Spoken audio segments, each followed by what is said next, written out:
Masa solat tarawih pun saya duduk sebelah hadapan. Tengah-tengah semayang tarawih, saya terkentut. Kentut semayang tarawih.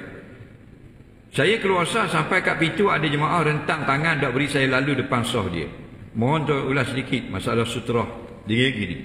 Bila kita semayang ada sutrah.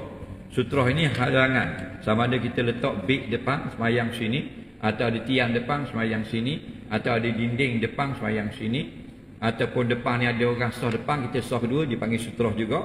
Atau sutrah itu dia letak halangan gini, jenis sejadah, atau jenis garisan-garisan, maka haram nitah buat tangan.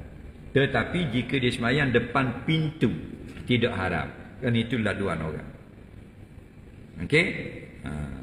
Jadi kalaulah depan, bukan depan pintu, harus hukumnya kita halang gini. Kita tengah semayang, orang nak nitah, buat tangan gini.